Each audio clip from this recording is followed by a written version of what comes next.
Hello, everybody, and welcome to another episode of the Media Boat Podcast, your weekly episodes for talk on movies, TV, music, and video games. Not necessarily in that order. My name is Mike. His name is Matt. My name is Matt. His name is Mike. Yes, all of that is true. We're the Media Boat Podcast. Today is July the 25th, 2023. This is episode 393. You have handily written it on the top of the form. Yes, Thank I you don't for doing realize, that. I just realized that we could have always done that. That was always an option that we had on hand. How many times in this show have we thought, wow, why haven't we always been doing it this way? So it's just tradition, really. It's Media Boat tradition to realize something way too late. But anyways, thanks everybody for joining us when you're watching this in the future, because obviously you can't watch this one live. But yeah, we're here to deliver all of the news for you. Before you ask, we didn't see Barbie, but Mike saw Oppenheimer. Oh, I'll talk about Oppenheimer and the IMAX issues that came with it. Yes, I heard that there were widespread issues with a 70 millimeter print. Yes. We'll get there, but we'll get there at the end of the podcast, though. Correct. We'll end with movies. Today we'll start, as always, with the music section. And we start the music with the Billboard. We start the Billboard with the Hot 100. And the hottest song in the land is 7 by Jungkook featuring Lotto. Is this the BTS guy? Yes, yet another example of a BTS member making a solo hit. And I believe it's the third BTS member to make a number one hit on the Billboard Hot 100, which is pretty good. They have a pretty good track record. Well, that's what happens when you launch stuff in the big towns. Because if you try that in a small town, oh boy, you get number 2. And that's what Jason Aldean did. Number 2 is right. Yes. Try that in a small town by Jason Jason Aldean, number 2. So yeah, we talked about it last week. There's a bit of controversy around the single, which is likely why you see it in the top 5 this week. We'll talk a little bit more about that in a minute here. Yes, we will. At number 3, Last Night by Morgan Wallen. Speaking of controversy. Coming at 4, Fast Car by Luke Combs. And rounding out your top 5, Calm Down by Rima and Selena Gomez. Yep. So, as I mentioned last week, we had a rise in country music in the top 100. This is now 3 songs in the top 100. Yeah, it continues. By country music artists. As for your Billboard 200, your albums chart, at number 1, and still number 1, Speak Now, Taylor's Version by Taylor Swift. At number 2, One Thing at a Time by Morgan Wallen. At 3, Genesis by Peso Pluma. At 4, Midnights by Taylor Swift. And rounding out your top 5, Dangerous, the double album by Morgan Wallen. So 3 artists in the top 5 slots. So yeah, I think overall the charts this week, you really get this vision of a very divided United States here. You have the country songs that are very loaded with controversy, and then you have the pop songs fighting each other constantly at neck and neck. And so yeah, it's an interesting dynamic we have right now in our charts. How much is that the microcosm that is the country music solely and wholeheartedly going all in on these artists, whereas everyone else is spreading out their genre listening and still making the top 100, top 200? Well, it's interesting because this week in particular is interesting because you have a former BTS member and number 1 here. That's notable because the whole getting an entire fan base to support a single to push it to number 1 by sheer will, that is a thing that originates with the K-pop community. Right. We started seeing that kind of thing first with them. And so it's really notable here that the people that are supporting these country artists are almost using the same tactics as the K-pop people did. So it's slowly spreading. That strategy But is they're still spreading. coming up short. They're still But not hitting still, number one. you can't Well, beat at the least not army. this week. Morgan Wallen has been in the top 100 and Billboard 200 for a while now. Here you go. I'll put it this way. They may love the troops, but they can't beat the army. If you know, you Wait. know. Oh, yes. Okay. the BTS I got that. army. Yes, Yeah. yes. Never mind. Never mind. I got it. Someone is laughing right now. Someone out there. I got somebody there. All right, let's move on. All right. If you didn't like any of those albums, we have new releases, including Natural Disaster, just a Y of a name, by Bethany Cosentino. That would be the same Bethany Cosentino, formerly of Best Coast. This is her first solo record. And Natural Disaster. Hey, sometimes you feel like a natural disaster. I get it. I mean, I guess better than an actual disaster. There's also They Live in My Head by Bush Tetris. Sure. The Feminine Divide by Dexys. So, fun fact, that sounds familiar for a reason. Formerly known as Dexys Midnight Runners, aka is that the same? The group that gave you Come On Eileen. That is the same Dexys. They've renamed themselves. They're no longer Midnight Runners? No, it's just Dexys now. Why? I don't know. Ask them. Why? No, that defeats the purpose. They're Dexys Midnight Runners. Well, not anymore. All right. There's also Skinamax, side B, by Fly Anakin. Austin by Post Malone. Yes, that Post Malone. Yeah. Here with another album. It's back. I Am Not There Anymore by The Clientele. And lastly, Utopia by Travis Scott. So yeah, this was technically news this week, but I did not include it in our news. Travis Scott, this is a surprise album release for the next week. He announced it out of nowhere a couple days ago. He also, in tandem, announced a film that would accompany the release of the album that will be released by A24. So there you go. Yeah. Sure. We'll get to A24 a bit later, actually. Yeah. All right, let's get into the music news then. And as we mentioned, number 2, Jason Aldean, is in the news because he played his first concert on Friday since his Vigilante Anthem and number 2 song on the top 100, Try That in a Small Town, stirred up a national firestorm, soaking up Cincinnati's crowd adoration, which is in no way a small town on its own. No. Cincinnati.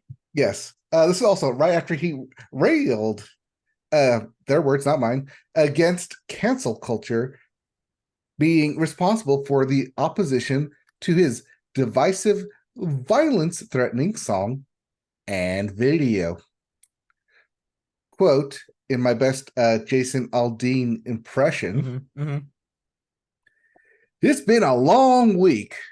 I've seen a lot of stuff suggesting I'm this, suggesting I'm that. I feel everybody's entitled to their opinion. You can think something all you want. It doesn't mean it's true. What I am is a proud American.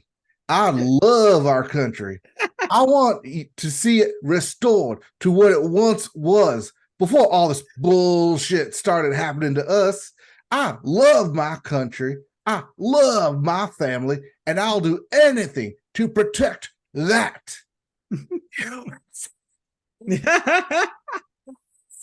As the Cincinnati crowd at Riverbed Music Center chants and boos.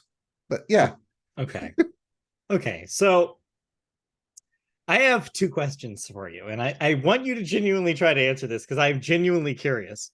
I honestly do not know the answer to this question. Who was I trying to imitate? Well, no. I'm gonna leave that alone. Okay. That's beautiful. I'm glad that it happened. No, I have questions about the sentence. The sentence specifically. I want to see it restored. I love our country. I want to see it restored to what it once was before all this bullshit started happening to us. Okay, just think about that sentence for a second. I have two questions about that sentence. One, what is the bullshit he's referring to? And two, who is us? Oh, he's obviously talking about the Nazis.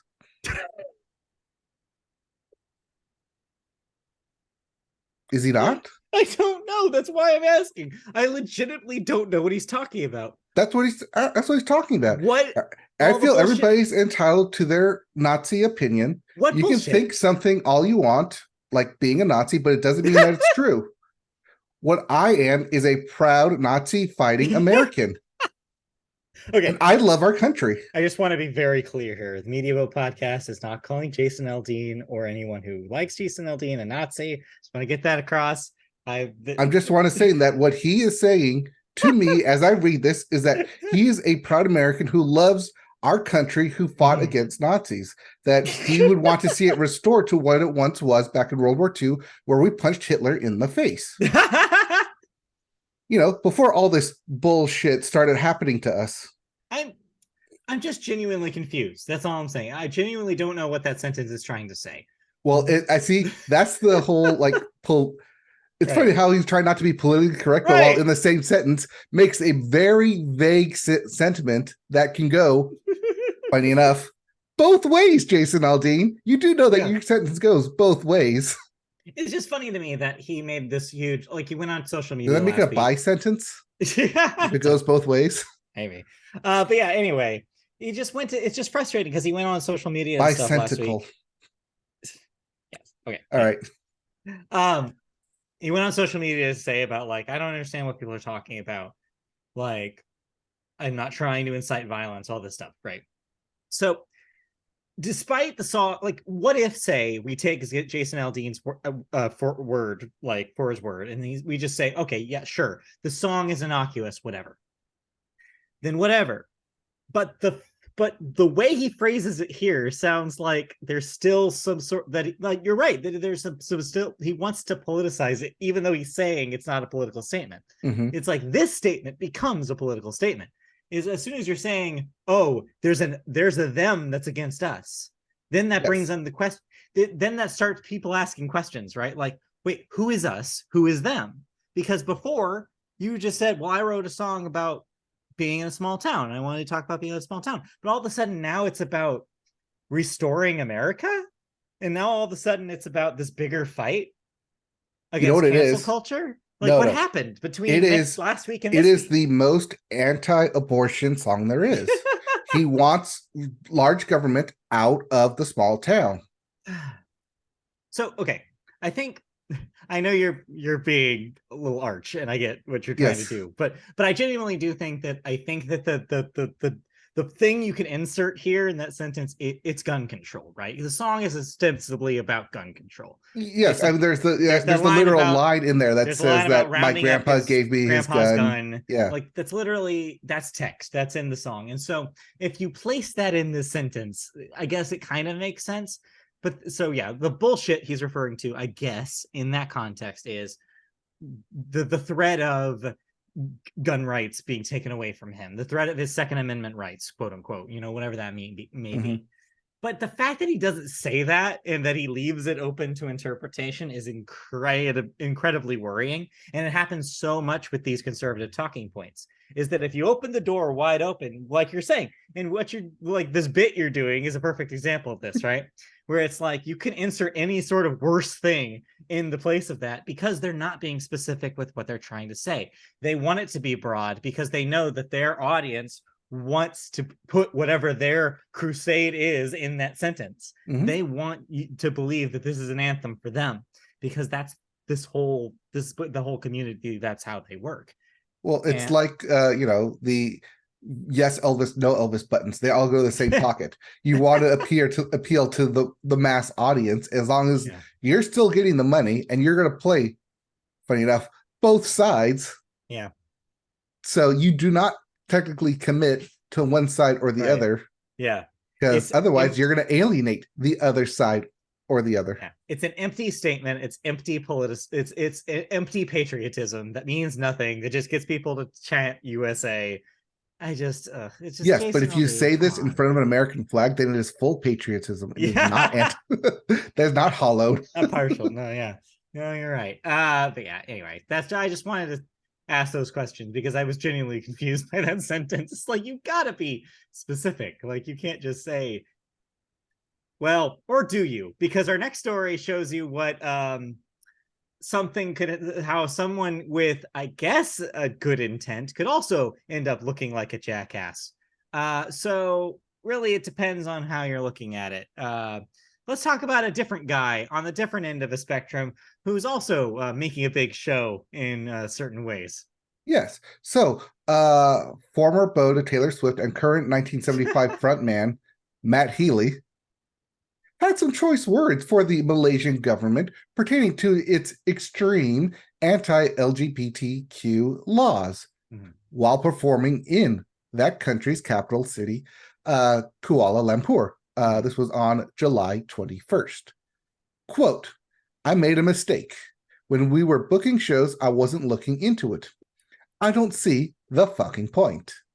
of inviting the 1975 to a country and then telling us who we can have sex with, Healy said before cutting the concert, a headline slot at Good Vibes Festival, short. Quote, I'm sorry if that offends you and you're religious, but your government is a bunch of fucking... Insert our word here. I don't care anymore. If you push, I'm going to push back. I'm not in the fucking mood. This was shortly afterwards, the Malaysian government banned the 1975 from returning to perform, but not before Matt Healy turned to his guitarist and kissed him. So yeah, a couple of things in play here. Yeah, that wasn't in the story. I'm glad you mentioned it. I was going to mention it. His bassist, he apparently went and made out with his bassist on stage. So yeah, Malaysian government, classically anti-gay. The 1975, not necessarily a band that's hard to misinterpret. They have songs that are very clearly, like they're a pretty progressive band. Matt Healy. All right. So here's the thing. I get why Matty Healy did what he did. I get why he said what he said. It comes from probably a good place. I'm willing to give him the benefit of the doubt from that perspective. However, the ableist slur, Matty Healy, this is not 2010. I'm sorry. Come on. Like, think about the steps forward, steps backwards, think about that kind of process. It's exactly the same Matty Healy we see doing these podcasts. It's like, this is the guy that we're dealing with. He's a guy that, purportedly has these very progressive stances and then puts his foot in his mouth as soon as he can. So this is just yet another example of that. So yeah, Malaysia, also not a great look. Like, obviously you want to, appear that you're, pleasing your youth, like the youth of your country with putting bands that they like, but then immediately could prohibit the band from doing the thing that the band does. Not great. But also, Matty Healy maybe should have done his research and maybe they shouldn't have even played there. Like, it's kind of this back and forth, like both sides of this thing come out looking pretty bad at the end of it. And well, does it all go back to whoever booked the 1975? Was it the concert in the venue, or was it their manager? Also very funny that this thing was called the Good Vibes Festival. This does not seem to be a good vibe for anyone involved. But yeah, again, the statement overall, probably a good statement. The youth of Malaysia need to see that kind of thing. They need to know that that's available to them. They need to know that they can express themselves. The government, prohibits them from doing that. And so, yeah, in that way, this is a good thing for people to see on a world stage. But the way he went about it is not ideal. And it's just, Matty Healy remains an interesting, but like a fascinating, but confusing and contradictory character. And it's just weird to see him slowly fall apart in front of everyone. Was this before or after Taylor Swift? Well, definitely after. I don't know if she touched touch him at this point. This is some rough stuff. I mean, I wouldn't have been in the first place either, but who can say? All right. Anyway, Anyways, what you can say is what you listen to. Nothing this week. No. Just did some catch up. I'll have more to talk about next week, I think. All right. So are you going to listen to the Post Malone record, or the Travis Scott record, or the Dexys Midnight Runners record? We'll see what I get to. How about that? All right. I might try and listen to Austin. Yeah. But we'll see. We'll see if I get there.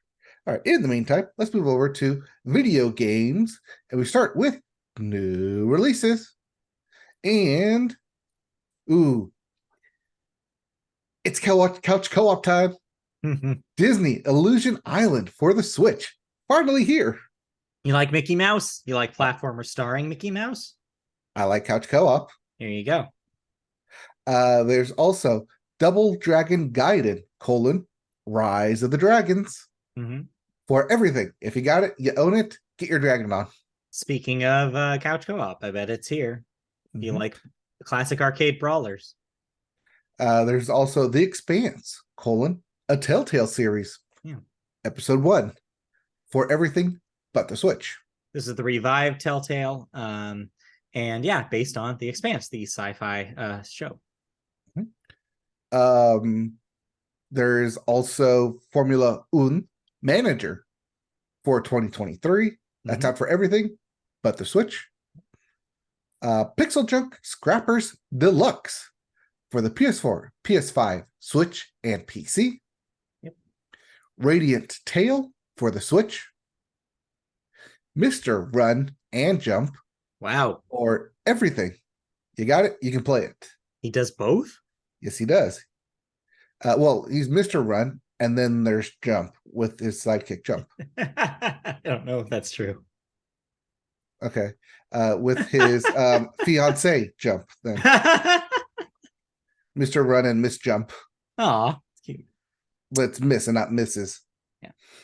Or is it Mrs. and not Miss? Which was... it's been so long. I don't forget which one it goes for. There's also Remnant 2 for the PS5, Xbox Series X, and PC. And lastly, Ratchet and Clank Rift Apart for the PC. Rift Apart. That's what I said. Okay. Rift Apart. That's your PC port. So look out, modding community. It's on its way. Please don't do anything weird to what's her name? Rivet. Yeah, don't do anything weird to Rivet. Please. Leave her alone. Essentially what they're probably gonna do, what someone's gonna do is either make it an all Rivet game or an all Ratchet game and just reskin them. I mean, yeah, make her playable, that's fine. I'm just worried about some of the creepier sides of the internet. Where you have Rivet as a skin for Clank. Yeah, leave her alone. Leave her alone. You just Ratchet with Rivet on the back. Okay, all right. I don't know what fan art you're looking at. Or you can reverse it with Rivet and Ratchet on the back. All right. Let's, before we go down an aisle we don't want to go down. Yes, before we jump down that lumbox hole. We got a couple of Xbox stories. Yes, starting with Xbox Live. So, note about this. This technically happened last week. I forgot to include it in the news. It's kind of a big deal, so we're covering it. It's okay, because it's not happening yet. It's happening on September 14th. Right. Officially, on September 14th, Xbox Live Gold will be no more. Press F to pay respects. Which is weird because the 14th is a Thursday. Well, there you go. So, replacing the 20-year-old service will be Xbox Game Pass Core, a subscription that will give you access to a collection of about 25 or so Game Pass titles, as well as online multiplayer. As a result, the games with Gold service will also be discontinued, though any games granted through this service will remain playable in your account, even if you choose to cancel your membership. So if you're not in the Xbox ecosystem, this might be a little confusing to you. So let me break it down. So before Game Pass existed, Xbox Live had two tiers, Silver and Gold. Silver was the free tier. It gave you some perks, but eventually they locked online play to gold, which you had to have to play games online. They also eventually introduced games with gold was an additional incentive. It's exactly like the PlayStation Plus games, where every month they're like, here's 2 free games you can download. So Xbox Live Gold as a title is going away. Xbox Live as a title is going away.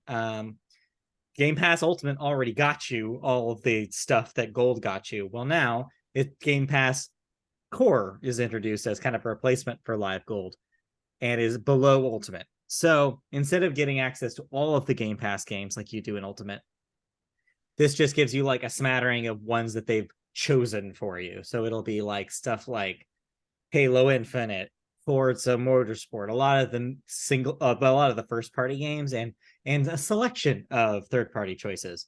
That's what you'll get in the core package. And then the nice thing they're doing though about the games with gold stuff is that if you had ever purchased quote unquote, like gotten like received the game from the service, even if you decide, you know what, I'm done paying for any of this, you'll still be able to have that attached to your account going forward. They're actually gifting everybody. Before, if you got rid of your gold subscription, poof, the game, you couldn't have access to it. No longer the case. They're just being like, it's fine. And honestly, it was time for that thing to go after Game Pass was introduced. The choices that they've made for free games with gold titles, the quality's gone really downhill. So it makes sense. This is a move that makes sense to do. So yeah, it's just a matter of time. We knew this was going to be Microsoft's plan for a while now. They want to move everybody towards Game Pass. This is a way to do that. So makes sense. And like you said, most people probably moved to the Ultimate because it was just Game Pass with or the Xbox Live Gold with the extra content. Yeah. Adding Xbox Game Pass Core feels more like a basic tier structure now compared to the Ultimate tier. I think it makes more sense now for somebody coming in new as an Xbox player instead of somebody who's been playing the whole time. Right. They just didn't want to call it Essentials. Right. No, it's a lot clearer than the PlayStation branding. I will give them that. Yes. All right. But that's not the only thing Microsoft was in the news for, because we have a bit of an update as Microsoft and Activision Blizzard King have agreed to extend their merger. I thought we talked about this last week. So we mentioned the last week's story was that they were going to extend it, but we didn't know to when. Oh, yes, October 18th now. Yes. So you get your Xbox Live turned off on September 14th and have to wait for the merger to be completed on October 18th. So, okay, here's what this means, because the story just basically says this happened. But really what it actually means is that just is a new deadline for Microsoft and Activision to create a new deal together. So they're giving they're giving themselves a new date. This means that doesn't mean that we're going to have to wait until October for this to resolve. In theory, they could resolve this before that, way before that. They could resolve it next week if they wanted to. They could have a new number that they're going to settle on and go back to the CMA in the UK and be like, okay, here's our new deal. They could do that anytime between now and October 18th. It's just that they needed to have some sort of deadline just in case it took longer than expected to get the ball rolling on the new deal. So in all likelihood, this will happen beforehand, but at least we know that definitely by October 18th, they plan on getting this done. Let's see, this is supposed to be done on the 15th, right? July 14th? It was supposed to be on the 18th, Tuesday. Last Tuesday. On the 18th, okay. So an extra 90 days. Yeah, exactly. It's a 90-day extension. Yeah. So yeah, it's only a matter of time until I'm sure that we hear them do something here. But it gives them a nice runway just in case the CMA does see a new deal and says, actually, no, we're going to want to do something about this again. And they're caught in something again, which could happen. I mean, it could, but honestly, seems unlikely. Probably unlikely, yes. As soon as the FTC basically waived their ruling, I think at this point it's a done deal. It's just a matter of them figuring out a new dollar number for Activision to make everybody happy. Yeah. All right. Speaking of dollars and making Blizzard happy, you played some Diablo. I played more Diablo. I'll just be brief here. Season 1, which is called Season of the Malignant, of Diablo 4, launched this week. Basically, if you don't know what it means, it's a way to keep the people who have already finished the campaign busy. If you finish the campaign, Oh, I thought you were saying what Malignant was. no, I'll get there. But yeah, so it's just a way to extend, allow people to roll a new character and do some stuff with that new character that they weren't able to do before. So if you've already completed the campaign, you can go in, skip the campaign with a new character, and just do this new stuff. Honestly, it's not a whole lot. One introduces a season pass that you can pay for. It's $9. If you purchase it, then you can get a lot of extra stuff, a lot of what's the term? Just Gear, stuff to skins, change. Yeah, skins outfits. Essentially. Yeah, stuff that cosmetics that you wouldn't have gotten before. There's some light new story elements. The Season of the Malignants comes from the fact that there's now malignancy in certain items and malignant hearts that you can put in items to enhance them. And it's just a adaptation, a new version of the one of the already existing elements of the game, which was accessorizing parts with these like bolt-in jewels. Essentially, these malignant hearts now, instead of the jewels, you put those in your armor or your jewelry or accessories, and they do different things. They have different effects. They increase your armor amount, or they do special like effects to the item, or that change the gameplay a little bit. It's a weird mechanic though, because the way that you get them is you'll beat like a mini boss in a dungeon, and then a little heart will show up, and it'll be like, if you select it, you have to beat them again. You have to basically do the same battle you just did a second time to get their malignant heart. And yeah, if that sounds kind of repetitive, it is. And the practice of doing it is kind of a pain. I did it for the first sit down, and then the second time I was like, you know what? I'm going to skip some of these until I have an item that I need a malignant heart for, because I really don't want to do these battles twice every single time. So it's not a great mechanic. I'm a little suspicious of it. However, the cool thing about this stuff is the season pass stuff, and how everything hinges on basically a lot of mini achievements. So basically, you will unlock a bunch of stuff just by playing the game, which is the cool part. So that I'm having fun with, just being able to like wrap up a bunch of side quests and just kind of go through the world now that I've finished the campaign and do whatever I want and unlock a whole lot of stuff on the way. It's been a fun time. Diablo 4 still continues to be fun. Now, anyway, that's it. What about the battle pass and the amount of coins needed for it? So no, well, you're like I said, you're paying the equivalent of about $9.99, $10 to purchase the premium. If you don't purchase the premium, there are certain things you can still get free on a battle pass, just like most battle passes, like the ones in like Fortnite stuff. There are things you can unlock. The premium currency is the only thing you can use to buy the premium battle pass. There's no way to get it naturally through the game. You can't convert, for example, in-game gold into platinum. That's just premium. That's only something you can purchase with real life money. So yeah. Well, I was talking about like how it's 666 coins, right? What? For the platinum payout. I don't know what you're talking about. No. I don't know. Because there's the thing going around about how like it's predatory because it's 666 and it's 1,000 coins. And so you have like mathematically a rollover by the time you get to season 3 of being 2 coins shy. I did not see this. Like I said, I just ended up just spending the $10 and just getting the 1,000 platinum and just paying it that way. What I did see is people complaining about the way that the menus are set up. It's very easy to accidentally hit the buy the premium. And if you're on a platform that already has your payment information hooked up to it, say like Battle.net, as opposed to something like Xbox where there's another layer there, it might be very easy to accidentally spend money. So I think that's what people did say is potentially predatory about it. it does look like they're going to change the setup of those menus. Blizzard's already said that they are looking into that. So yeah, there's some. You're right. There has been some controversy about that, but I wasn't aware of the 666 coin thing. Yeah, just do a quick search for Diablo 4 coins. I'll take a look at that later, but Well, you can take a look at that while I explain my thoughts on Final Fantasy 16 because yes. as I mentioned, I was going to stream the last bit of it. I ended up doing both a penultimate stream and then a final stream, which occurred yesterday. You can see that on twitch.tv/mediaboat.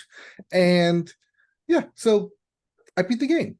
You Like I did beat it. the core game. I finally did it. Yay! But I did not platinum the game. Turns out I'm about 5 trophies shy. Well, actually, I'm 8 trophies shy. 5 of them are battle stuff, like stuff that you have to do specifically in a fight.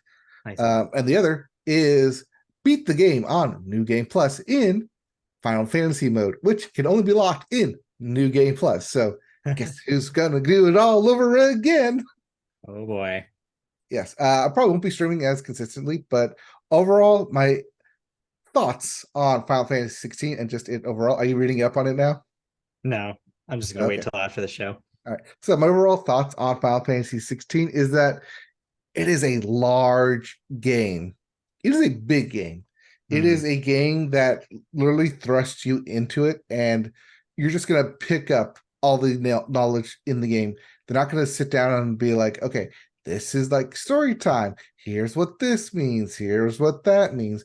It comes very organic and very naturally. So it's really, really well written in that sense that by the time I got through the first act, I knew pretty much the basic understanding of who my main characters were and the basic dialogues of what everyone keeps referring to. Well, thanks to active time lore, you can see all of that written in front of you. Yes. Which is a great mechanic, and I want more games to do it.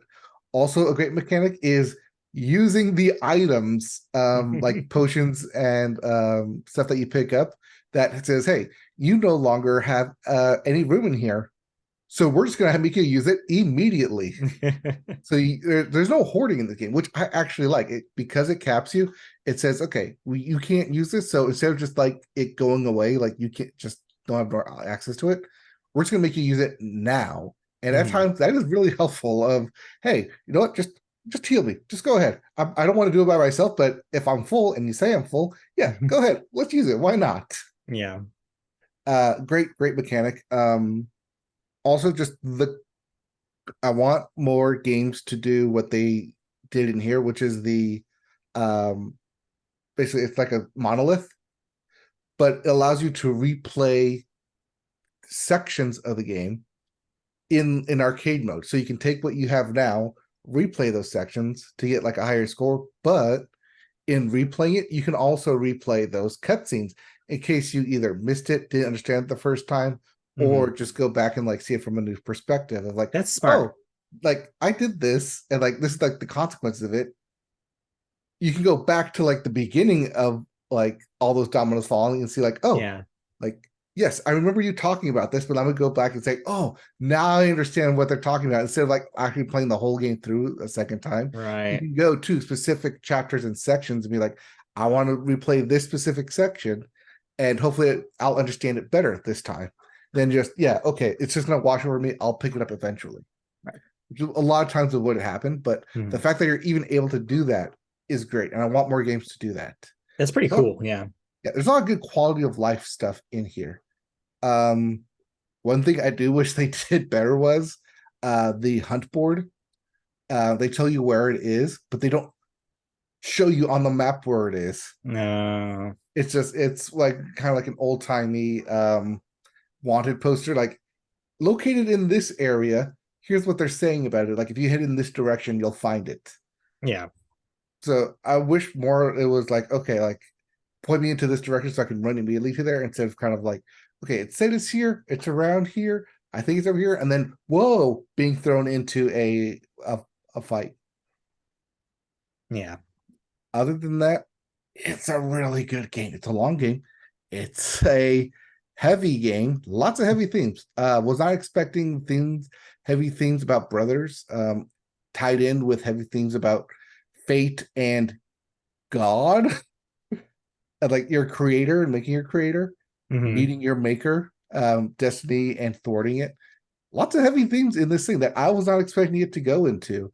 Okay. I know Final Fantasy is typically known for going into kind of these Sometimes. But one of the thing that I really like that a game does really well is you're doing all these things for your own just cause, only to get to the end and realize that what you've done is left a wake of destruction in your way, and ultimately what you did ended up being useless because, hey, the big thing you should have been worried about was right in front of you the whole time. You just helped them along their way. Yeah. And just the theme of fire in this, as fire can be like a phoenix, like fire, birth, rebirth, life, like Prometheus.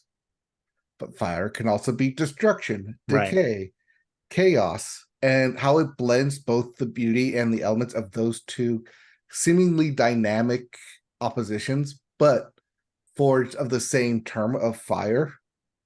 Really, really well done in this thing. Right. It's a great game, great story. I wanted to win awards. Well, that being said, it is going up against the heavy hitter that is Tears of the Kingdom. Yeah, it's going to be an uphill battle, I think.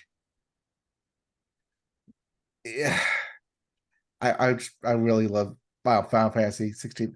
I really love what it did. I like how it ends on a very both hopeful note and a bit ambiguous to leave the door open for DLC.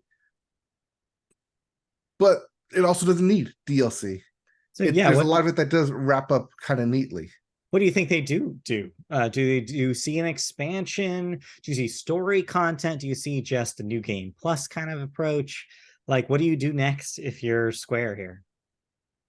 Well, one, I think you do something akin to Final Fantasy 13-2, Lightning's Return. Okay.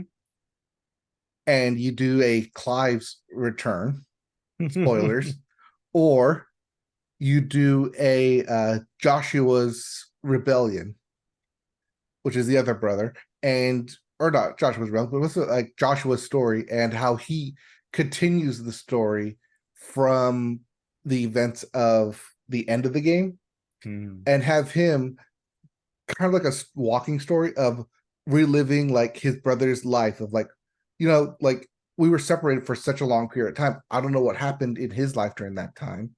So I want to travel the world, the lands, and talk to and interact with these people who knew him or knew of him or told stories of him, and figure out and kind of parse through the kind of legend and fact, and where fact meets legend, and essentially form what would become the ending tome of the game.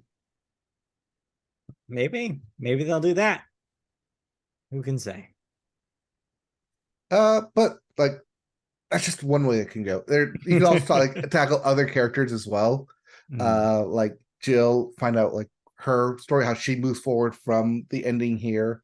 There is an ambiguous ending for a different character. Whether they lived or died, who knows? It'd be interesting to see, like, oh, like we can get confirmation and then play as Bahamut. Oh, maybe. But yeah, all sorts of directions they could go. Yeah, really good, really good game. Really love the story.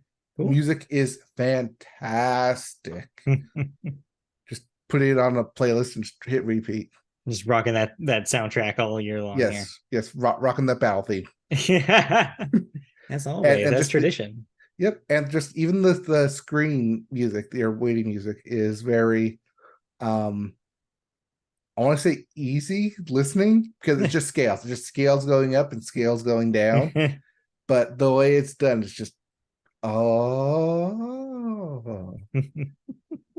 very nice, very pleasant to listen to. I'm glad it landed well. I'm glad it didn't Worth the money, yes. that didn't betray you at the end there. Well, good. Yes. I'm glad you liked it. Cool. Yes. That's another great game in 2023. What a concept. What a year so far in video games. I mean, pretty good stuff. Yeah. All right. Let's move on, though, because we're done talking about video games. Let's talk about some television, and we always start the television section with the Sports Corner. And we start today's Sports Corner talking about some golf. Brian Harman is your Open winner with a 6-stroke lead. Technically, it is the British Open, but they don't call it the British Open. They call it the Open. The Open. It's Yes. like what's they just call it food, Chinese food in China. Same thing. Not quite, but yes, essentially the same thing. Rotating on different course. But yeah, congratulations. He basically had this thing wrapped up by day 3 as he was -10 and had a 6-stroke lead at that time. So yeah, when you get off to a hot start, it's pretty hard to catch up. Turns out. Also, the weather was shitty on that final day.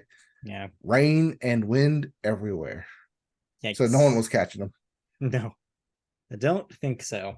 Speaking of things people want to catch. Yeah, speaking of catching. So, yeah, we'll get there in a moment. But before we get there, yes, it is 1 week before the MLB trade deadline. That would be on August 1st. Mm-hmm. So in just 1 week, we'll know the fate of all sorts of different players who are either on the bubble of getting traded or maybe not traded or extended or not extended or released or not released. We're going to find out the answer to all of these questions and more in the next 7 days. So yeah, there's a lot of names, but of course, no name is bigger than Shohei Ohtani, whose fate rests in the balance at the moment. The team has gone back and forth, the team, of course, being the Angels, about whether or not they intend on keeping Ohtani. It seems like the quote seems to change from the front office depending on how the team is doing. So you should basically use that as your barometer going into this week. We will see how this current series against the Detroit Tigers goes. As it is right now, they actually just came off of a pretty good homestand, winning 6 games out of 9. 7 out of 10. 7 out of 10, which is pretty good. No, you're right. 6 out of 9. 6 out of 9. Lost 3 of those. That way, I thought, yeah. So yeah, the question, the vibe seemed to be that if the Angels seem like they were poised to have a chance at a playoff, like at least a wild card spot, by the time the trade deadline hit, that maybe he would stay. But that is not really the case right now. It is a too close to call situation where you have the team kind of in limbo, neck and neck with the Seattle Mariners about whether or not we will be in contention for the wild card spot. So right now, if you're the front office of the Angels, I don't know what you do. Because basically, let's break it down. So you have the choice basically of spending a lot of money to keep a generational talent on your team. It will be basically a guarantee that fans will continue, coming to games. It's a big draw, for not only for attendance, but also for like hearts and minds for the fans, and also for press, worldwide press. Like we all know about how the Japanese press is obsessed with everything Ohtani does, and they swarm Angels Stadium every time that there's something, like when he's there and playing. And so there's a lot of reason to keep him.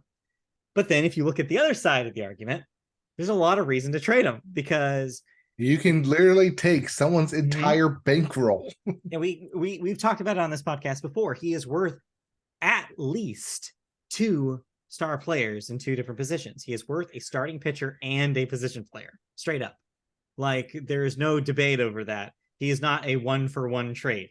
He is a 2-for-1 trade at least, plus money, because that is how much he's worth. And if you let him go to free agency, you lose that. Yeah. If he's still on the Angels roster past August 1st, he cannot be traded even after the season ends. He goes into free agency. Well, but there is also the other weird possibility. He does get traded, then that team does not extend him, and he ends up just coming straight back to the Angels. That could happen. So there's a lot of possibilities here because, yeah, in order for him to immediately move to another team, they have to buy out the rest of his contract for this year as well. And so that's a lot of money. And there are some teams that are willing to pay that out there. And whether or not they actually come to the Angels with a deal or not is kind of the question. Now, we shouldn't make it just about Ohtani. There's a lot of big names, other big names that are kind of have question marks around them. I saw Clayton Kershaw talks happening about whether he might be somebody who might be a part of a lucrative trade. Very possible. A lot of questions and a lot of big names. So it's going to be an interesting week. I mean, you know who could sign up for a 1-year deal? Saudi Arabia. Well, thankfully, we haven't had that conversation about baseball yet, but we will have that conversation in a moment about another sport. But before we get there, hey, it's soccer fever again. The Women's World Cup continues. They won their first game, correct? Yep. So they're already off to a hot start with a lot of young talent, a lot of new names on the team this year. It's very exciting to see, and they seem to just be as talented as usual. Let's see here. Right now, Germany is in the lead with +6 goal differential. And then is Brazil at +4, followed, and then Japan +5. So those are your top 3 teams. Everyone has played at least one game. Group A has played 2 games today, and then tomorrow's B, then C, and D, all the way. Yeah. So USA will play again on, when are they playing next? I think it's in 2 days on Thursday. All right. So we should have a better idea of their look in the standings by next week, once they have another game under their belt. So we'll see then. In the meantime, they play tomorrow. They play tomorrow versus tomorrow. Netherlands on Wednesday. All righty. Well, moving on from football to football, the Washington Commanders finally sold after back and forth for a few years here about whether or not their owner was actually going to give them up. Yes, they were technically sold earlier in the year, but not this really. was the official league meetings opening day apparandum, how we're going to run this year. And first order of business was the sale of the Washington Commanders. Yes, so $6 billion was the tune of the deal. And hey, guess what? Another name change is, quote, not off the table. So if you don't like the Commanders, well, guess what? You might be in luck, because it might have another name that's also not the original name. So we'll see. That's okay. Hopefully you kept your Washington football team merch. It's going to be worth a lot of money.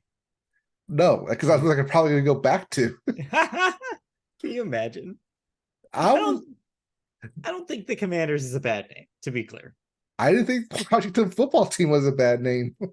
I thought that was a bad name. To let the record state. But yeah, we'll see what happens. I feel like they should just keep the Commanders. It's fine. It's fine. It's fine. It's a fine name. Anyways, let's move on. Paris Saint-Germain have granted Mbappe permission to discuss personal terms with Al Hilal after the Saudi Arabian soccer team offered a world record fee of around $332 million for him. The 24-year-old stands to earn $776 million for a 1-year deal with the Saudis. Mbappe would still be able to join Real Madrid in 2024. Yes. So Kylian Mbappe kind of made his name out there during the last Men's World Cup for the French team. Currently plays for Paris Saint-Germain. Yeah. He has a verbal agreement to play with Real Madrid in 2024 after the current season. But in the meantime, Paris Saint-Germain has the option, or has basically said, like, if you want Mbappe to play on your team, you'll have to pay a astronomical fee. And sure enough, Saudi Arabia wrote them a blank check and said, we want him, fill in the number. And they sell around $332 million to the team. That's not $332 to Mbappe. That is $332 million to the team for the rights of Kylian Mbappe for the remainder of the year, at which they will then pay him $776 million. Yeah. It's a lot of money getting thrown around in this deal. And a tenth of what Otani stands to make. Well, it's a different game, literally and figuratively. Yeah, I don't know how to read this. I'm not super familiar with the stuff, but it seems like it's happening more now than it ever has, with these kind of like all these different leagues trying to poach these players. It's fascinating to watch. Mhm. I mean, we saw a similar kind of thing attempt to happen with the Live Golf fiasco before they just decided to, if you can't beat them, join them. Yes. But instead, we see in like with international soccer, you see this kind of deal making that doesn't happen really here in any sport. Right, especially with this youth at 24 years old. Yeah, geez. Unlike, say, someone, an elder statesman like Lionel Messi, who signed with Miami FC earlier this year and played his first game with them this past weekend and scored one goal with them already. So there you go. The game winner. So yeah, he's one game, one goal on his way to break even for the season. Already. So yeah, it just goes to show you, like, these guys are lucrative, and you want to get them when they're young so that you can hold on to their best years. And yeah, like, we'll see what happens with Mbappe. I just hope we have more stories about him, because I love saying Mbappe. It just feels good. Okay, Hansen. It just feels good to say. Hansen. Very funny. All right, anything else in sports before we move on to television news? No, I think we're good. NFL preseason training camp is happening. Every team has officially reported. So if they're in your area, you can go watch them. Otherwise, the Hall of Fame game is next Thursday. All right. Look forward to that. In the meantime, let's talk about some television news. First, we visit the world of Netflix, who has decided to change up their tier system again by killing off its cheapest ad-free plan. It's basic. Wait, sorry, it's like this. What am I going like this for? I'm not shaking it. Yeah. Basic tier is dead. The basic tier previously allowed users to watch all the movies and TV shows on the streaming platform in standard definition without ads for just $9.99 a month. Users can no longer sign up for the basic plan, either for new users or users rejoining.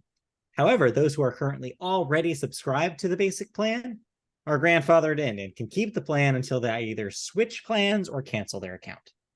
Unfortunately, users trying to keep their streaming bills low have just one other option: signing up to standard with ads, which is, I guess, the new lowest tier. Yes. Will cost users $6.99 a month. But the cheapest ad-free option, that's with ads, cheapest ad-free option is now all the way up to the standard plan, which is $15.49 a month. But it does also allow 2 simultaneous streams. Yeah, that was kind of the good thing about basic, was that it was one thing. Yeah. It was you have everything you want, no ads, but one screen. Standard is 2 screens. Yeah. Simultaneous streams. You can still have your account, if you're signed up for basic, to watch like in multiple devices, but just one stream at a time. But also, I didn't even realize they were still offering a standard def stream. Like, who wants that? Like, what would that even look like now? That stuff's shot in 4K.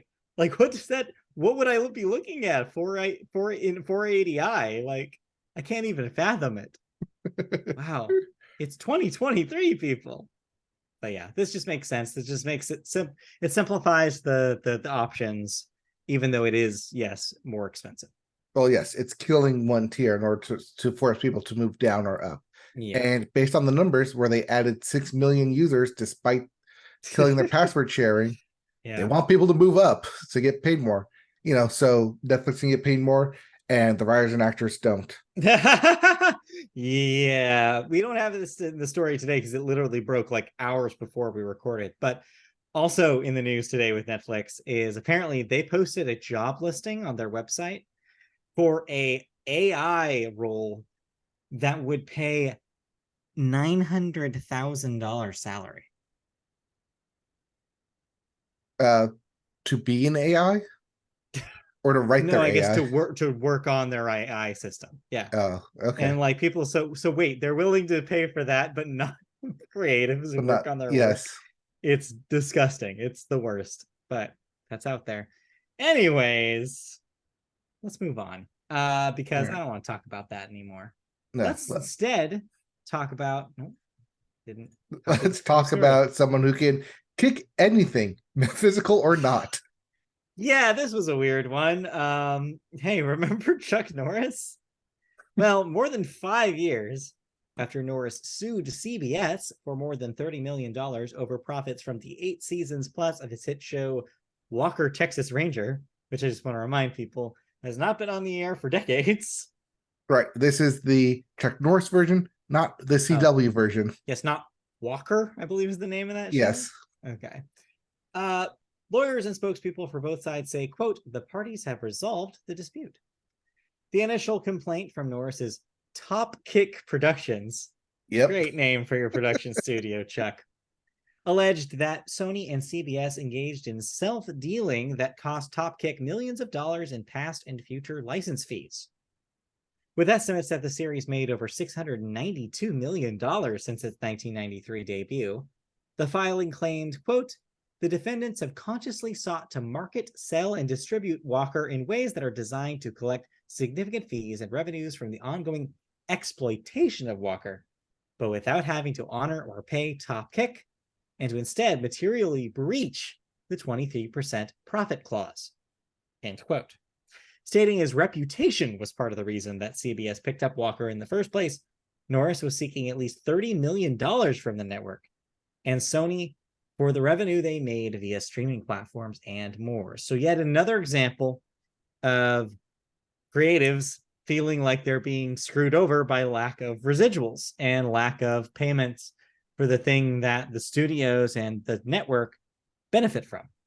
Last time we talked about this was with the movie This Is Spinal Tap. Yeah. How they weren't receiving proper residual checks. Yeah. Yeah. And it seems like if Norris is correct with this 23% profit clause being in the contract that they originally signed, like it probably was written in a time where they didn't realize it was going to be streaming forever. Right. That didn't Why is it exist. streaming forever? Just all the multiple networks that run Walker, Texas Ranger. Yeah. For like all the old, no, I don't say all the old people, but like No, just you're right. reruns. No, you're not wrong. That's correct. It's on one of those, probably all those satellite weird, like not satellite, those digital extension channels on like, like Cozy TV and Antenna TV. It's like those are probably running Walker Texas Ranger repeats all the time.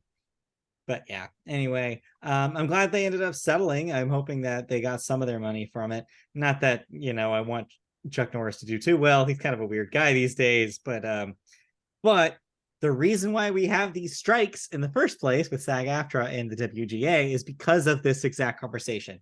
Is the studios and networks are not giving correct residual payments for the people who make these shows that they profit on. And yeah, so it's just, as long as that's the case, we're going to keep seeing these things come up. And who in the right mind wants to fight Chuck Norris anyways? No, you're going to get roundhouse kicked to the face. Like anybody like he did to this case. Yep. If you're like us, you lived through the 2010s and all the Chuck Norris jokes. So yeah, just rattle them off in your head. Anyways, let's move on. Speaking of things that were popular before that have somehow come back, Futurama inexplicably has returned for the fourth or fifth time now, depending on which one you want to count. I would say it's technically the fourth time. So the Fox run. Yes. The direct-to-DVD movies. Which there were 3 of. Yeah, but that's technically one run. Yes, it's brought up into one season. Yeah. And then the Comedy Central reboot. And now the Hulu reboot. So this is the fourth time that Futurama has come back from the dead, ostensibly. And well, it seems largely the same, which is weird to say. So I Which is watched. both like good and bad. Yeah, I think that's probably a good explanation of what's happened here. Wait, so you watched this one? I watched, let's say, 75% of the first episode of this season, which, by the Okay. way, they're crediting as season 11, Yes. because that would be technically where they would have been after the Comedy Central series had ended. So are these all the episodes in the season available now, or are they No. distributing them over time period? They're over a period of time, weekly episodes. Okay. So the first one is out right now, and then the first, I want to say 10 until they do a break for the next 10. Yeah. Because 20 were ordered. Okay. So what's your relationship with Futurama? How much of it have you watched? I'm curious. Watched it all, rewatched it all, Okay. watched them first runs on Comedy Central when it came back. Really? Okay. Yeah. So that is more than me. So I just watched the Fox run. I've seen bits and pieces of the movies, and I watched the premiere of the Comedy Central run and did not think it was good and decided I was not going to watch the Comedy Central. So that's my experience. And I had a repeat of that experience this time as well. I don't think that I'm going to go back to it. I just don't think Futurama is for you then, and that kind of. I loved the Fox run. That's the Yeah. thing. And I'm frustrated that it just doesn't recapture that magic for me, because I think those first 4 Fox seasons are stellar television. I think some of the best animated like show primetime shows like that have ever existed. Like there's some really great stuff in there, but they just, for me, were not able to replicate the quality up to the tier, up to like that. The bar was too high, and they just haven't been able to cross it for me. And so, yeah, it's hard for me to return to it. I think there are some good gags in this first episode, but there were too many other too many other ones that I were just like, all right, okay. The fact that they basically do the exact same bit that Animaniacs did in their Hulu reboot, which is dedicate their entire pilot based on the concept of, hey, what if we made fun of a reboot, the concept of having a reboot on Hulu? And I'm just like, I've seen this too many times now. Like, it's just, to me, it felt like a retread of something 3 other shows have already done. It's also a we had commentary on binge and streaming and like just, I mean, they've been off the air since 2011, 2012. I don't know. It's been about 10 years, which, they comment on in the show. But I like where it brought it right back to, like, I think, like you said, like those Comedy Central runs where it's okay, we need to reestablish what it is that we're trying to tell now.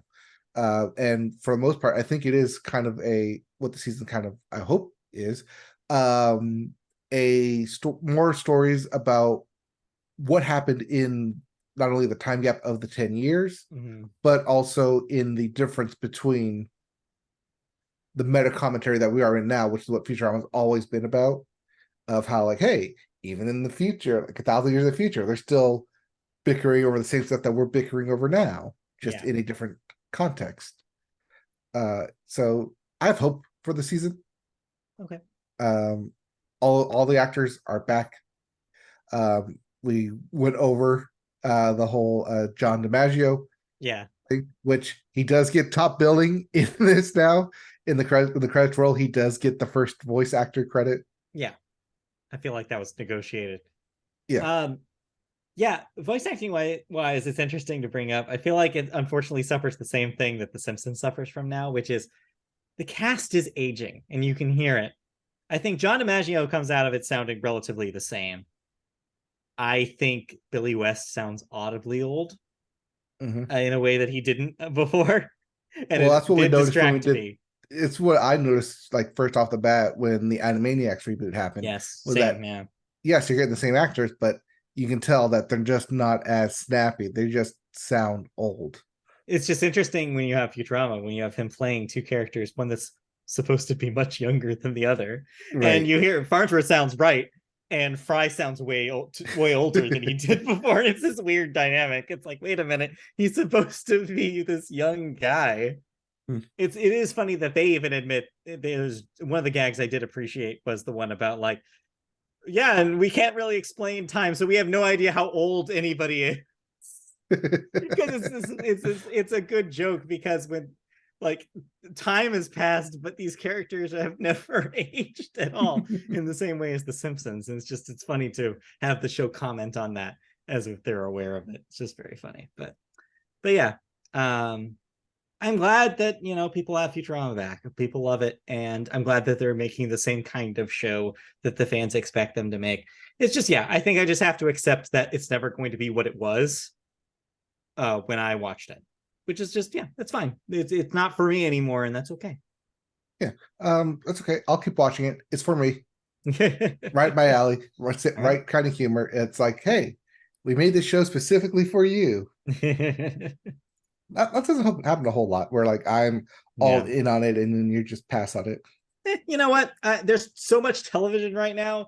I'm glad to have one show that I'm not watching, honestly, while absorbing a lot of TV. However, nothing new, so I have nothing to talk about this week besides that. But let's move on, because we have some cancellations and renewals to discuss. What am I no longer watching? Actually, no cancellations, just some renewals. We have Elite coming back for an 8th season on Netflix. And then a double dose of Walking Dead renewals on AMC. You have The Walking Dead Daryl Dixon, renewed for a 2nd season. That is ahead of its premiere later this fall. Mm-hmm.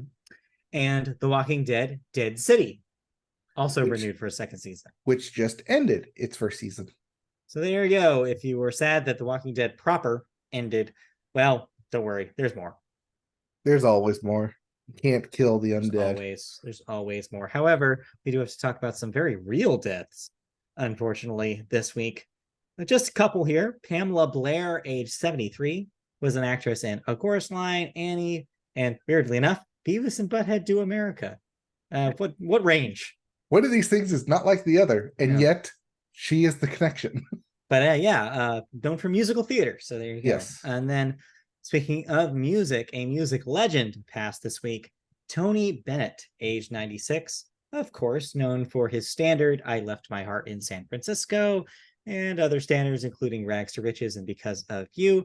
Most recently, people might have known him for his duet albums with Lady Gaga, and plenty of other pop culture events in which he guested on things or sang things for things. It's just a wonderful career full of things. Yeah, just everybody knows Tony Bennett. If you don't know, ask your mom. Yeah, or just or watch the Simpsons episode where he sings the song about Capital City. It's classic. Anyway, hey, 20 Grammys. 20 Grammys is a lot of Grammys. Yes, let's be real. So yes, we will miss Tony Bennett. Let's move on into the last segment of the show, which is movies. It's the one you've been waiting for, people. Checking right along.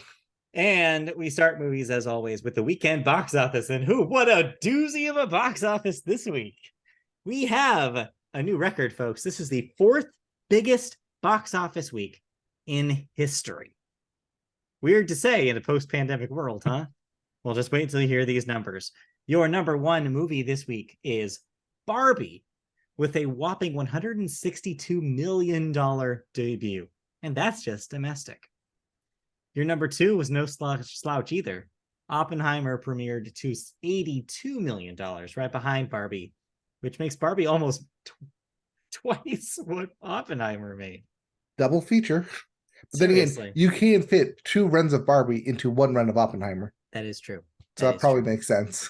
Yeah, that does make sense.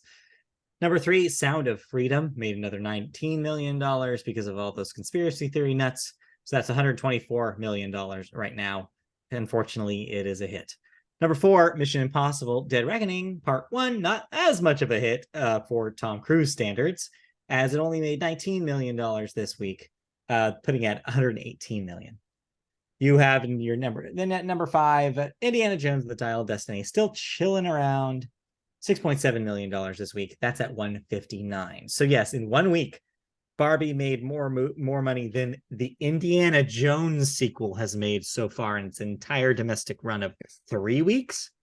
Yeah, the entire run of July. So That's yeah, incredible. Barbie has made more money than Tom Cruise in 2 weeks and Harrison Ford in 3 weeks. It's obnoxious. It's absurd. It's wonderful. And it set some records, and we'll get there in a moment. But before we get into that record moment, let's talk about the new releases for this week that will immediately lose to Barbie. You're semi-counter programming, I guess. Yeah, and that will be Disney's Haunted Mansion, which is star-studded and has a decent cast to it, and is getting a marketing push, but I don't believe it has the muscle to beat Barbie. I think Barbie will repeat at number 1. That is my prediction. There's also the horror thriller Talk to Me from A24 releasing this week. So horror film in July. Yeah. But also A24 backing. So I'm sure someone will see it. All right, let's see if this long ass Chiron will fit. Because let's go into movie news. And our first story, it just does. Wow, perfect. Where we have, yes, a story about Barbie. As we mentioned, it was your number 1 movie with a bullet, and director Greta Gerwig cemented box office history by marking the biggest debut film ever, directed by a woman. Captain Marvel, which was co-directed by Anna Boden and Ryan Fleck, previously held that title after earning $153 million in 2019. Meanwhile, Wonder Woman from filmmaker Patty Jenkins stood as the record holder for a movie solely directed by a woman, with its $103 million debut back in 2017. So now there's no more distinction between the two. Right. Greta Gerwig owns that title. Yes. Meanwhile, Barbie has notched several other box office records, including the biggest opening weekend of the year, besting the Super Mario Brothers movie, who only made $146 million its first week. It was not, yeah, it was not only the largest overall box office weekend since the pandemic, but like I mentioned, it was the 4th biggest collective weekend of all time, and the only one not to include a Disney film. Because the other ones were Avengers Endgame, Avengers Infinity War, and Star Wars The Force Awakens.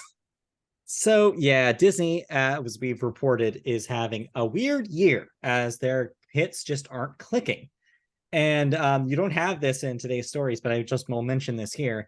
There are some stories coming out, some reports coming out from insiders that seem to suggest that they're even contemplating delaying some of their big tentpole releases for later in the year because they can't promote them as they were planning on it because of the strikes. Because the actors cannot promote them. It's notable that this is happening because they're all supposed to be part of Disney's big 100-year celebration. But if they push these films out of their 100-year anniversary, how are they 100-year celebration films? Oh, 100 years is more of a saying. It's more of a feeling than it is like an actual date anyone has to stick to. It's why they've been promoting their 60-year anniversary at Disneyland for the past 7 years. I know. You joke, but Bob Iger is going to have to say something like that if, for example, Wish becomes a February movie. What do you mean? I have his quote right here, written by an AI. Anyway, so we'll see what happens. So yeah, that would include the big animated Wish, which is due out later this year. November.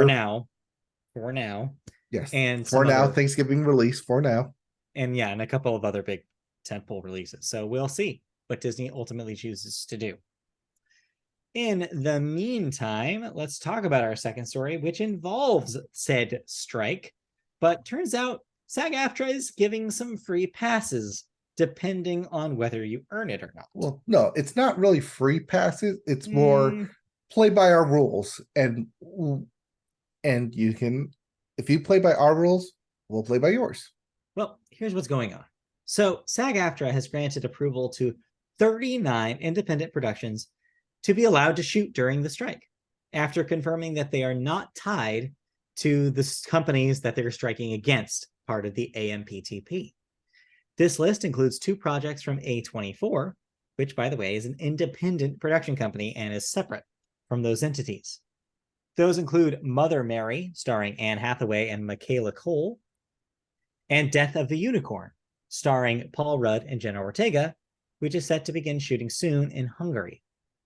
Some of those 39 projects are already completed, but still needed to obtain a waiver in order for the actors to do promotion for them. The productions agreed to abide by the terms of the latest offer submitted by SAG-AFTRA during contract negotiations. Ultimately, the productions will adhere to the final deal negotiated by the AMPTP when that happens.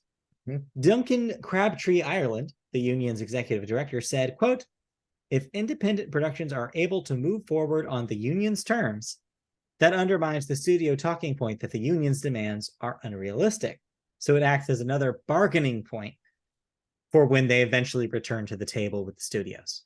And this is a great, excellent move on the SAG-AFTRA's part.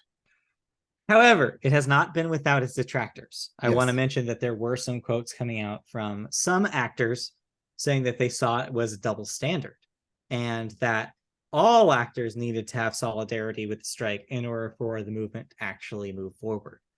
It looks like there's maybe some infighting about this going on, but if the union thinks it's good for the union, I'm going to personally say I trust the union's decision-making here. That's my personal view on it. Because what are you fighting against? You're fighting against the big studios. Also notable part about this is Marvel's own Mark Ruffalo was out on social media stating that he thinks all actors should just try to work for these small indies right now in order to prove this point. Saying that Mark Ruffalo, the king of small indie films? Well, once upon a time he was. And I think that DNA is still in him. And that, yeah, he was out there basically saying like, hey, we can all do this. Seek out these smaller companies, make deals with indies, because if, again, basically echoing this point, which is if we make a point that we can still make great movies not within the system, quote unquote, then the system will take notice. And hey, it could be true. So do as the Ruffalo says, I guess, and try it out. There was also a huge donation earlier today by one Dwayne his Rockness Johnson that would help the SAG-AFTRA strike continue. As we reported last week, one of the main tactics of the AMPTP is to wait it out. They'll eventually run out of money.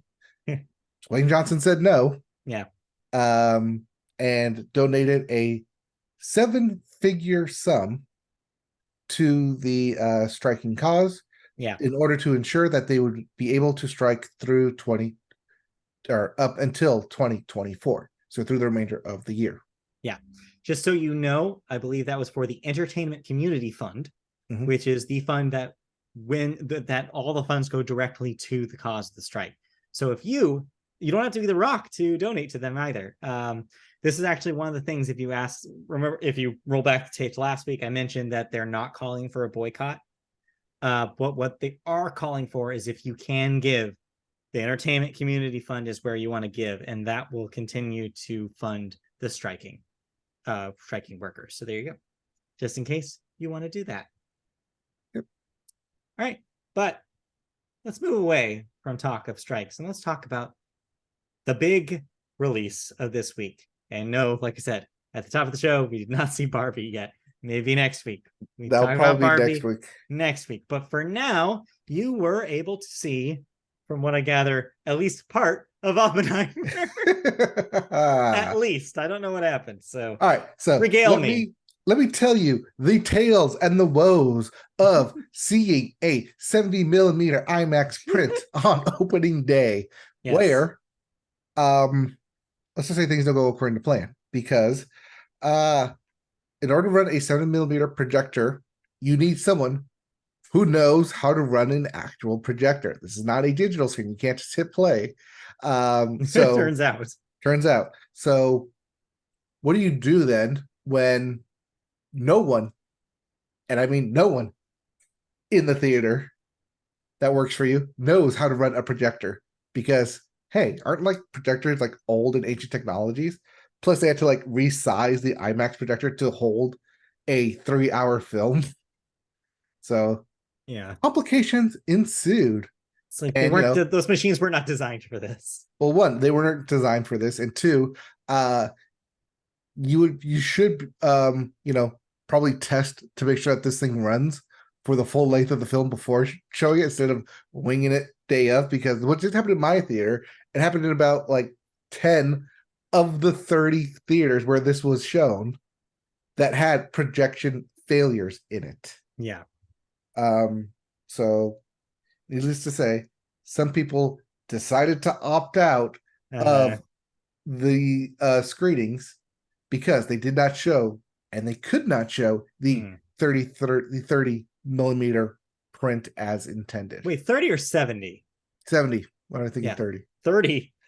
No, because 33 houses in total hold IMAX right on a 70 millimeter print.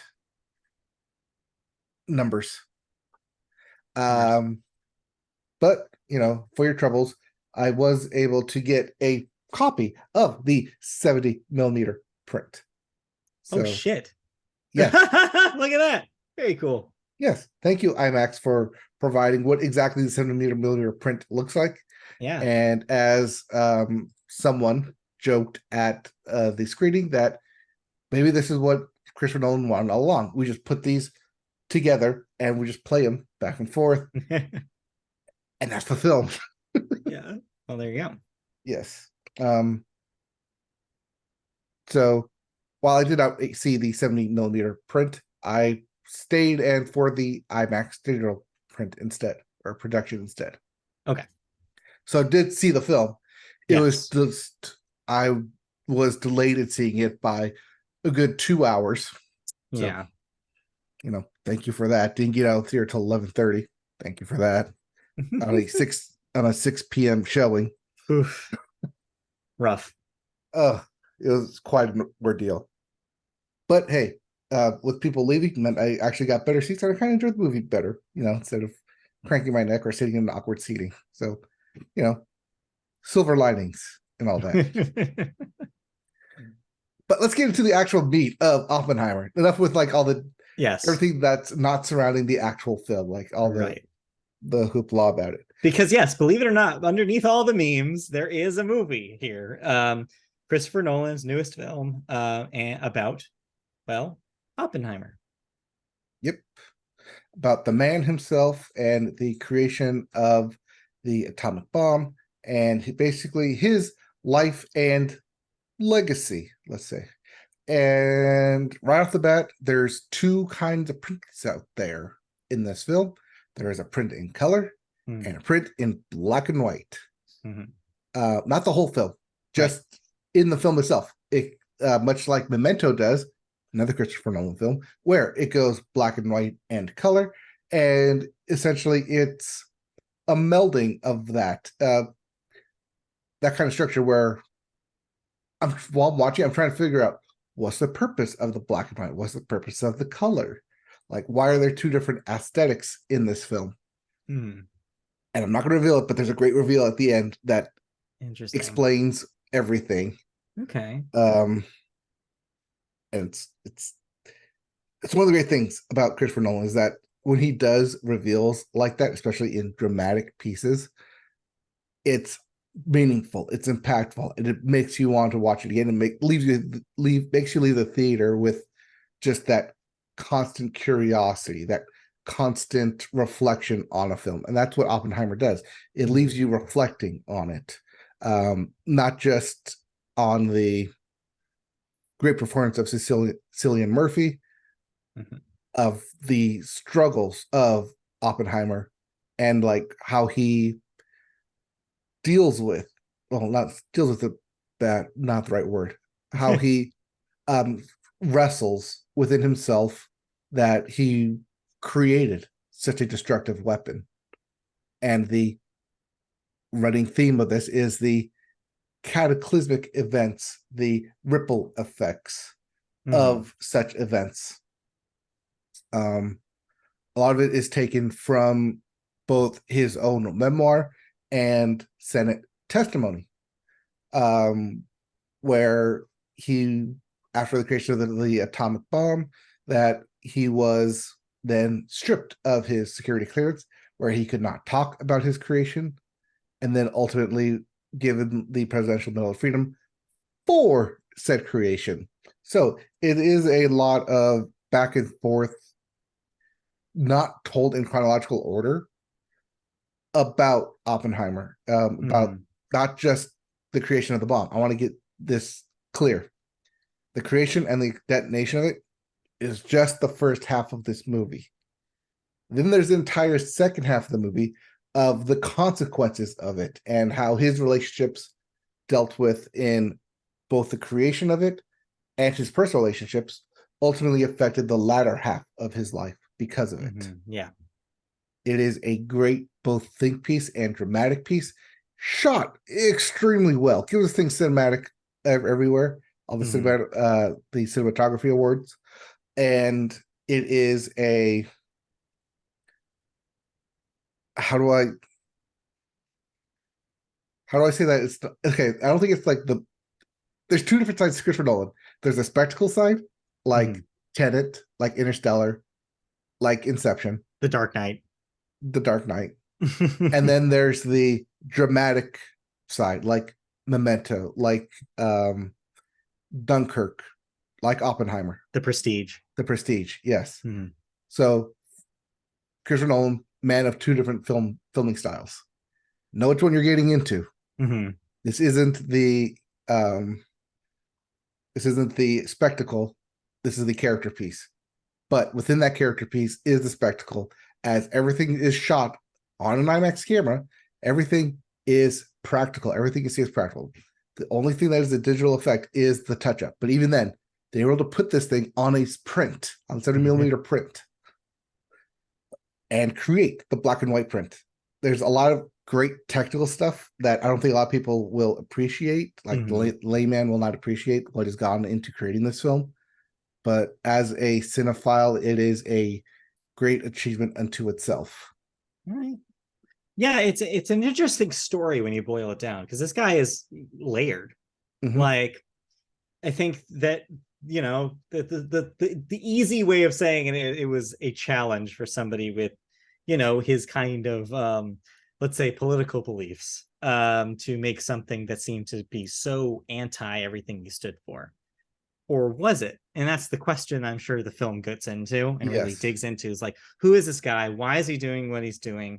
And yeah, in the aftermath, no pun intended, even though that's really dark pun. Yes. In the aftermath of like that, how does that sit with him? Like, because not easily is probably the phrase that comes to my mind. Well, especially in a post-war era of McCarthyism, where everyone is out to get everyone and trying to keep secrets and find out who is friend and who is foe. Yeah. So, or if there even is a foe, if it's just you're putting your own ideals and what you want to see into someone. So you mentioned that it lives in this kind of continuum of other Nolan films and the kind of way he specifically approaches films. However, I think it's interesting that this is the first one in a long time that isn't shown in a complicated manner. Like, you don't have to dissect in the way you had to dissect in the way like Tenet and Interstellar. This is pretty straightforward. Do you think it benefits from that, having a relatively, at least comparatively, linear structure?